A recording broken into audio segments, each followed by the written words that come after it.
Baik, Assalamualaikum warahmatullahi wabarakatuh. Untuk kali ini kita akan meneruskan pembelajaran kita ya terkait uh, pembentukan atau penulisan abstrak. Uh,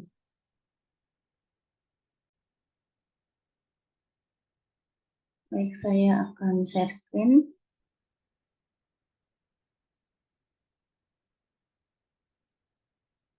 Baik, ini ya materi yang akan kita bahas kaitannya dengan abstrak di penelitian. Yang perlu kalian tahu bahwasanya abstrak ini adalah ringkasan yang singkat dari artikel penelitian, tesis, review, atau memang ada jurnal-jurnal gitu ya, yang kaitannya dengan analisis, kaitannya dengan uh, tujuan, kaitannya dengan pendahuluan, permasalahan, kesimpulan, dan metode pun sebenarnya sudah tercover di abstrak, sudah dibahas di abstrak, tetapi hanya ringkasannya aja atau hanya garis besarnya saja gitu ya. Dan biasanya untuk membantu si pembaca dengan cepat maksud dan tujuan sebuah paper.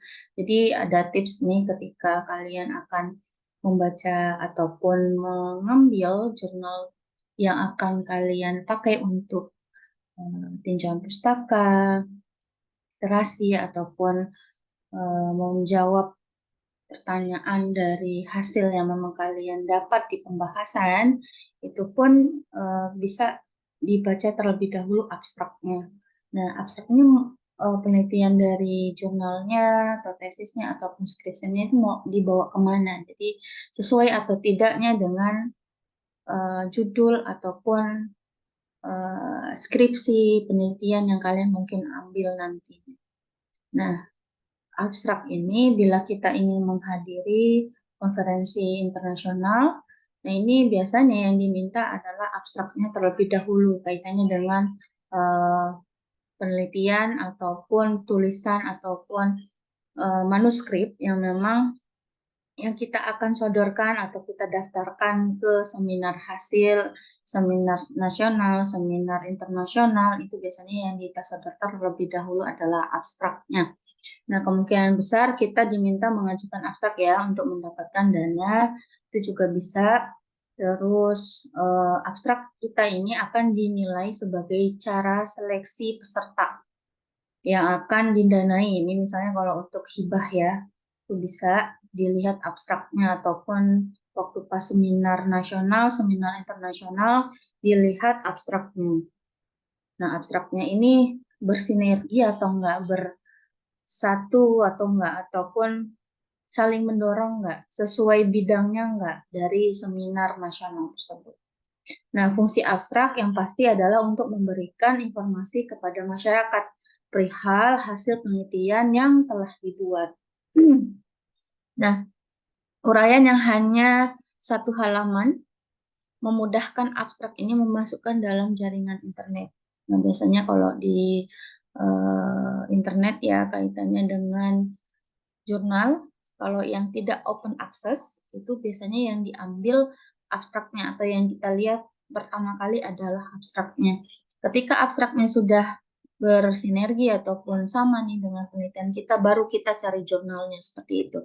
Nah, adanya abstrak akan menghindari tindakan plagiasi oleh pihak yang tidak bertanggung jawab. Sebuah penelitian pun akan terlindungi jika hanya abstraknya saja yang ditampilkan dan diperluas di internet. Jadi si abstrak ini bisa memperkecil nilai plagiat juga ya. Kaitannya mungkin kalau di isinya terlalu banyak plagiatnya, kita hanya bisa menampilkan abstraknya. Jadi bisa sebagai tameng gitu ya.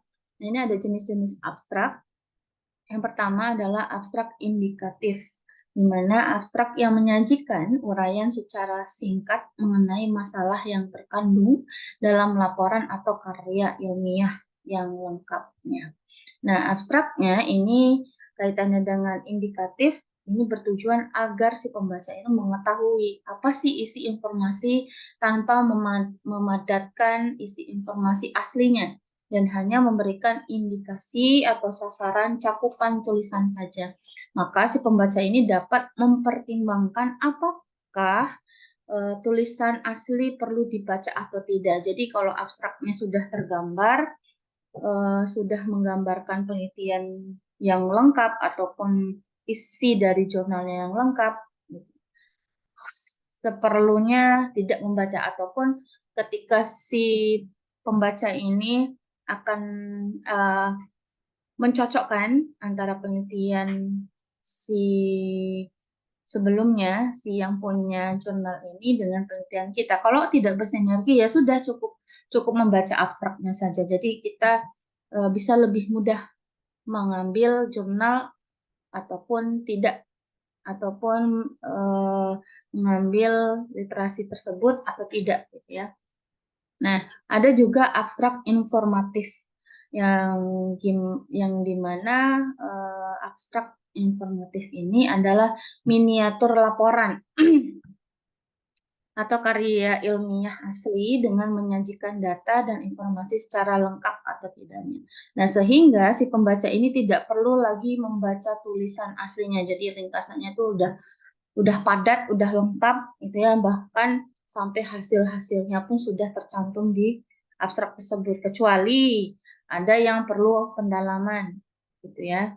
Nah, dalam abstrak informatif ini disajikan keseluruhan tulisan asli di mana dalam bentuk yang mini, seperti judul, penulis, institusi, tujuan, metode, dan analisis laporannya, baik hasil penelitian dan simpulannya. Ini abstrak informatif.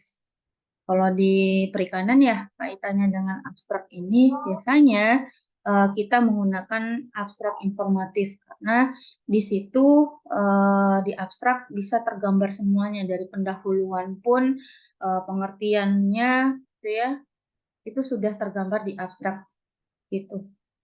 Nah, ini cara untuk membuat abstrak. Ini ada 4 ya. Ada 4 cara di mana yang pertama semua bagian harus seimbang. Jangan hanya menonjolkan satu aspek saja, seperti judul saja atau pengguna metode penelitian saja, tetapi mengulas semua hasil penelitian lebih ditekankan. Jadi yang hasil dan pembahasannya itu lebih ditekankan di isi abstrak tersebut gitu. Nah, untuk yang kedua, pastikan penulis abstrak menggunakan unsur 5W1H dengan lengkap. Jadi apa, di mana, mengapa, gitu ya. Itu semuanya harus lengkap. Nah, harus ada hubungan yang kohesif ya. Untuk materi sebelumnya ini ada kaitannya dengan kohesi, koheren ya, kohesif, kekohesifan ataupun kepaduan dari paragraf gitu ya, itu harus padu, harus satu ya. Kalau kalian masih ingat dengan materinya Ibu Naimah. Nah, mungkin kalian bisa buka lagi materi kaitannya dengan kohesif, koheren ya. Nah, ini harus ada benang merah dari hasil penelitian yang telah dibuat. Jadi setiap paragraf itu kan ada terdiri dari abstrak, gagasan utama atau topik utama dan penjelas. Nah, ini harus dicantumkan juga di abstrak. Jadi si pembaca supaya jelas nih ketika sudah membaca abstrak, oh ini runutannya seperti ini. Ini abstraknya mengalir ya, si pembaca jadi paham nih apa mau dari si penulis. Nah, pilihlah kata kunci yang sesuai dengan subjek dan objek penelitian yang telah dibuat. Gitu. Ini ada unsur ya tadi, setiap abstrak itu mempunyai bentuk yang serupa. Itu ada judulnya apa, latar belakangnya mengapa, gambarannya kapan, di mana, bagaimana, dan berapa. Ini terus ada kesimpulannya, solusinya apa yang dipelajari. Gitu. Nah, mungkin nanti ada saran di akhir ya, di kalimat paling bawah di abstrak itu biasanya juga ada saran. Tapi jarang ya, hanya sampai di kesimpulan saja. Nah, ini ada yang perlu diperhatikan ketika kita membuat abstrak yang baik, yang mengikuti 5W1H, sesuai dengan asas jurnalistik ya. Ini ada siapa, ada apa, mengapa, kapan, di mana, bagaimana, gitu ya. Nah, ini berapa gitu. Kalau kaitannya mungkin kalau di TRKJJ banyak hitungannya mungkin ya seperti itu, dan bagaimana cara penyelesaiannya, di mana melakukan penelitiannya, kapan nih dilakukan, mengapa kok melakukan itu, seperti itu ya. Nah, itu semua tergambar di abstrak. Nah, ini ada tips ketika menulis abstrak. Yang pertama, kaitannya dengan judul. Nah, setelah topik ditentukan, kita harus mencari judul yang sesuai. Ingat ya, bahwasanya judulnya akan mencerminkan abstrak gitu. Nah, judul yang menarik lebih mungkin mempengaruhi panel seleksi. Jadi, judul ini akan menentukan si pembaca ini tertarik atau tidak. Seperti halnya ketika kalian akan membaca novel gitu ya. Dilihat bagian depannya novelnya, tulisannya gitu ya, warnanya tidak menarik, terus judulnya pun tidak menarik, si pembaca akan tertarik nggak untuk membaca si novel tadi? Itu pasti tidak tertarik ya. Nah, ini covernya aja. Nanti ketika sudah membaca bagian bawahnya seperti prolognya kalau di novel itu, oh, prolognya kaitannya dengan wataknya di dalam cerita seperti ini, seperti itu, gitu ya. Nah, tertarik atau enggak? Nah, ini adalah tipsnya ketika kita menulis abstrak. Jadi harus mendesain gimana caranya si judul ini bisa menarik perhatian si pembaca. Begitu. Nah, ini perlu diingat juga, seringkali terdapat batasan jumlah huruf. Nah, misalnya ada 100 huruf. Ini setiap jurnal itu biasanya punya aturannya sendiri-sendiri. Jadi ada yang 100 huruf, ada yang 250 huruf, ada yang 225 huruf. Itu tergantung dari format si jurnalnya ataupun format dari skripsinya, dari universitasnya begitu ya. Nah, ini judul harus mencerminkan isi. Itu. Jadi ya tadi ketika sudah judul menarik, kalau kalau tidak mencerminkan isi ya ketika baca di setengah-tengah, oh nggak menarik ini, kenapa judul dengan isi tidak sinkron gitu kan? Jadi si pembaca akan kecewa seperti itu. Jadi tidak diteruskan lagi ya. Nah, ini harus serupa dengan semboyan, mudah diingat. Jadi ini perlu pemilihan kata yang memang mudah dimengerti oleh si pembaca dan mudah diingat. Kemudian tips yang lain itu mendorong si pembaca untuk ingin tahu dan membaca lebih lanjut. Dibuat penasaran. Ketika kita melihat atau membaca abstrak, abstraknya sudah tertarik, judulnya sudah menarik. Isinya ada pendahuluannya, ada permasalahannya, ada tujuannya, ada metodenya, ada hasilnya. Terus ada kesimpulannya, begitu. Nah, ternyata dari kata-kata itu ada pemilihan kata ataupun penelitian yang kalian cantumkan di abstrak ternyata tidak membuat si pembaca ini tertarik membaca keseluruhan. Jadi kalau bisa kita mencerminkan supaya si pembaca ini tertarik untuk membaca isi di dalam jurnal tersebut gitu. Jadi gimana mengolah kalimatnya seperti itu ya. Supaya si pembaca ini ingin tahu, penasaran gitu ya, kaitannya dengan isi dari jurnal yang kita tulis. Nah, ini ada tips menulis abstrak lainnya kaitannya dengan masalah. Ya, tadi ya latar belakang. Abstrak harus mulai dengan pernyataan yang kuat dan jelas mengenai masalahnya. Kaitannya dengan latar belakang dan keadaannya seperti apa. Kemudian ini ada metode penelitian. Nah, di metode penelitian ini, dalam bagian ini menjelaskan secara singkat mengenai proyek yang akan kalian lakukan di penelitian ataupun yang kalian akan jelaskan di jurnal tersebut, tapi hanya sedikit. Mungkin kalau di perikanan dicantumkan menggunakan rancangan acak lengkap gitu ya, dengan 3 kali ulangan ikan apa gitu ya, dengan penambahan dosis sekian gitu, seperti itu. Mungkin seperti itu ya. Nah, untuk hal ini kaitannya dengan metode penelitian, nah, proyeknya, pengalamannya, layanan atau penelitiannya itu harus tergambar di abstrak tadi ya. Bagian ini harus membahas bagaimana nih penelitian kita, prosedurnya mungkin sedikit ya disinggung di abstrak. Terus kapan nih penelitiannya, siapa nih objeknya gitu.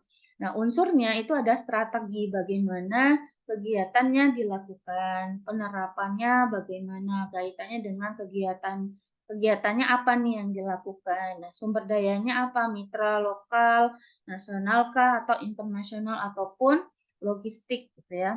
Nah, masalah dan solusi itu kaitannya dengan hambatan atau pembatasan proyek dan bagaimana nih dampaknya untuk meminimalkan masalah dari yang kita pikirkan ataupun yang kita ambil dari penelitian kita ini harus perlu dicantumkan juga di abstrak secara singkat tapi ya tidak banyak karena setiap jurnal tadi ya punya batasan ataupun punya format huruf yang memang terkandung di abstrak tersebut. Nah, ini ada tips lagi. Tip menulis abstrak lainnya nih, kaitannya mungkin ada hasilnya. Jadi di dalam abstrak itu ada hasil. Kaitannya mungkin bahas aspeknya yang penting aja dan hanya aspek yang penting yang menyatakan penemuan yang penting secara khusus. Misalnya kalau kaitannya dengan perikanan, penambahan daun kelor, ya mungkin di pertumbuhannya aja gitu ya.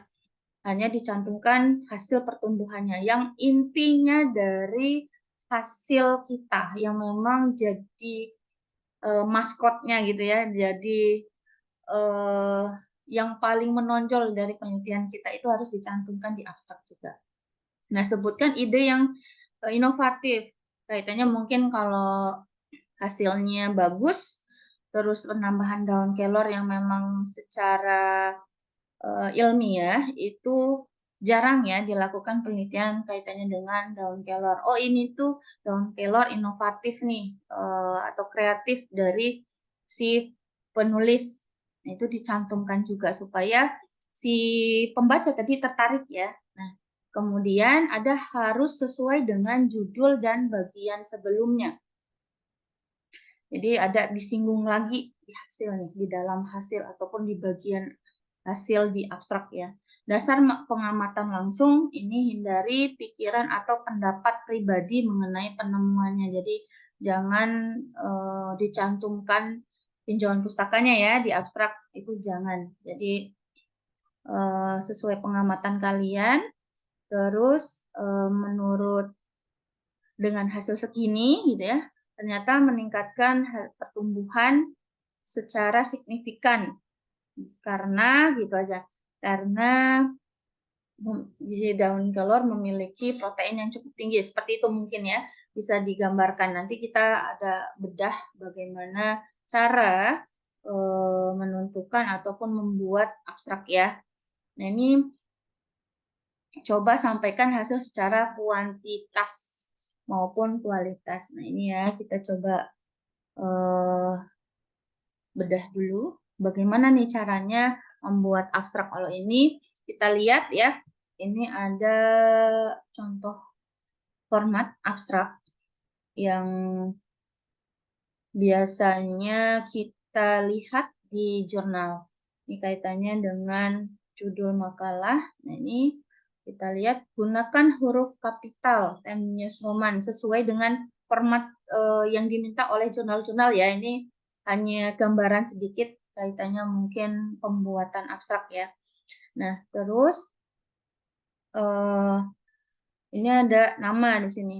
Ada setelah judul nanti ada nama, terus instansinya dari mana, terus ada email. Email si penulis ataupun koresponden, autor ya kalau di jurnal itu. Nah, ini ada abstrak, ada tulisan abstrak. Nah, ini abstrak biasanya ditulis di kertas A4 dengan seluruh ini ya. Ini hanya formatnya aja. Ini setiap jurnal memang berbeda formatnya. Mungkin nanti ketika akan menulis jurnal dilihat terlebih dahulu mau formatnya seperti apa, jenis format dari si jurnal yang akan kita masuki ataupun kita daftar untuk menerbitkan jurnal, kita lihat dulu formatnya, gitu ya. Nah, ini ada juga yang punya format seperti ini.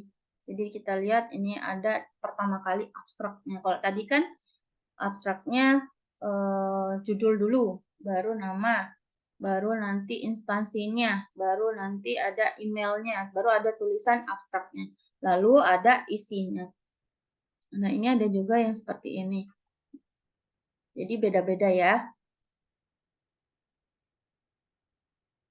Nah, kalau kita lihat dari abstrak ini, program tayangan komedi saat ini sedang banyak digemari oleh masyarakat luas.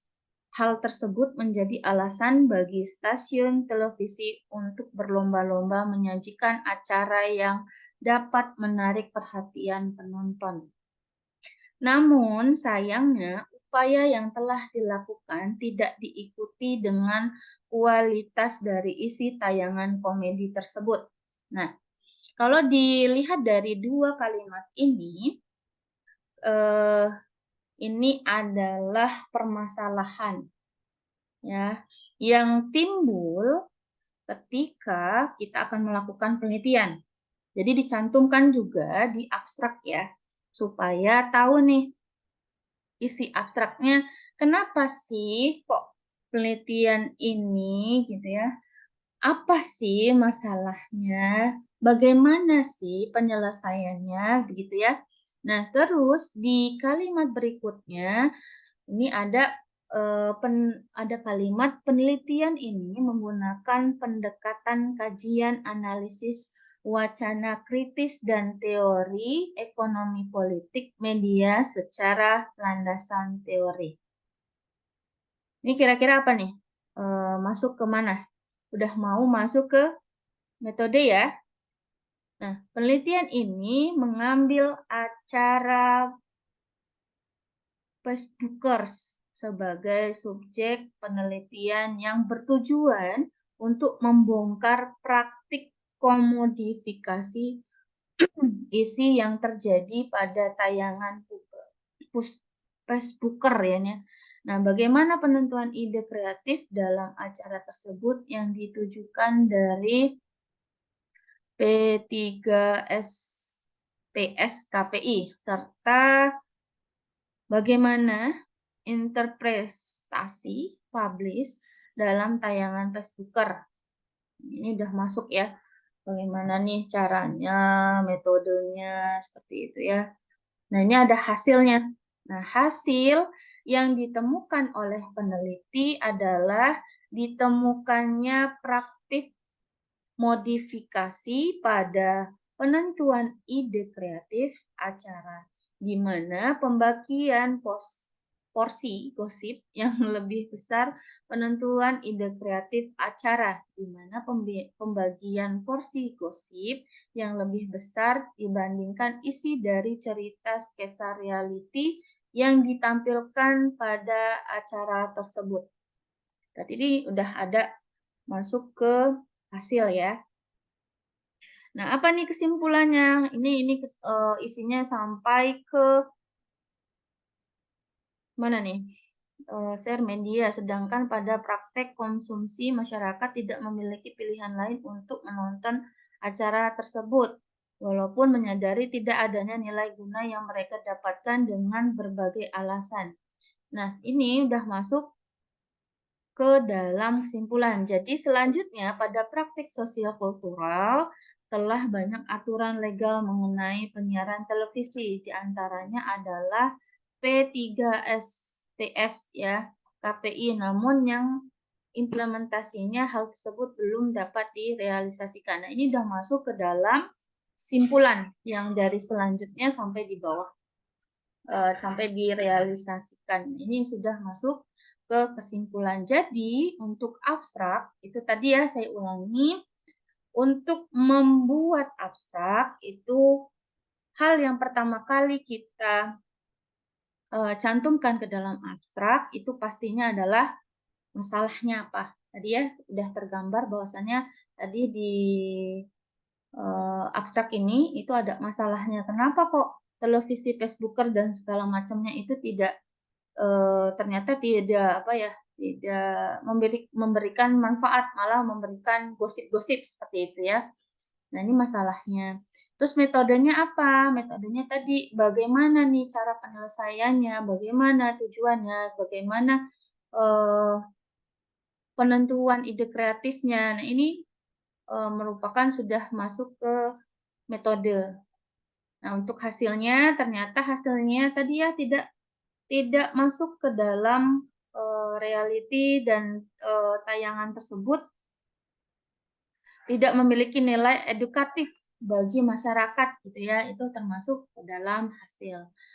Baik, mungkin untuk penulisan abstrak saya rasa cukup.